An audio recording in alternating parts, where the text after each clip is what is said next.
We are standing in Leicester.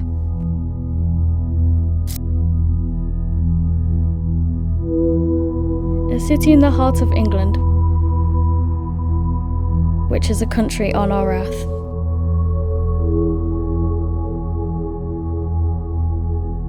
An earth which is undeniably burning.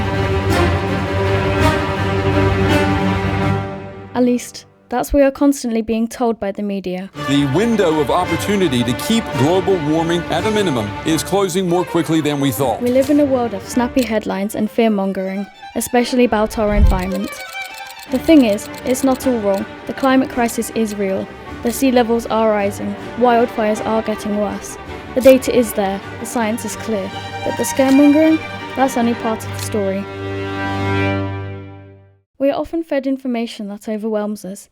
It makes us feel personally responsible for fixing a problem that is huge and complex. We try to recycle. We sip through paper straws that turn to mush. We wear upcycled clothes.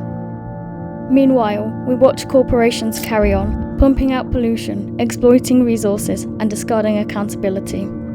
In 2023, 100 companies were responsible for 66% of global greenhouse gas emissions, and are undoubtedly the primary perpetrators of our current ecological crisis. So we think, what's the point?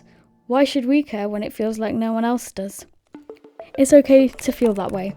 Some of us know a lot about climate change, some of us barely know where to start, and that's okay too, because the truth is, we don't have to do this alone. The solution isn't perfection, it's participation. Hope doesn't live in just thinking positive, it lives in what we do together. If enough people band together, we can create collective hope. As humans, we have always worked better together than apart. That's why you're here today, because you care. Because you're open to learning, to creating, to listening, to educating. Because it is an interconnected struggle. We all know that there's a climate crisis. We all know that there are things we should be doing to help. However, we are less affected here being globally north and one of the main contributors of this crisis. Those in the global south are disproportionately affected by climate change. One example is Bangladesh, a country which is responsible for under 0.6% of global greenhouse gas emissions, but a country which faces increasingly devastating floods exacerbated by climate change. We can unlearn the panic that freezes us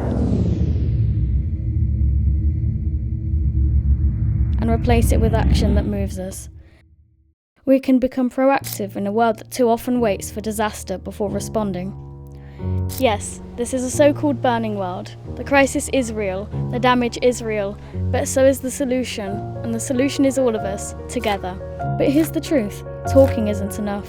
Assemblies, discussions, festivals, they matter, but they only go so far. If we want to build real change, we have to act on what we talk about. Start small, start big, but start. Learn something new, plant something, repair something, challenge something, create something. Because it's not just about hope, it's about what we do with it. Nothing can burn in the presence of action. Nothing can burn in the presence of hope. Not forever. Not if we do this together.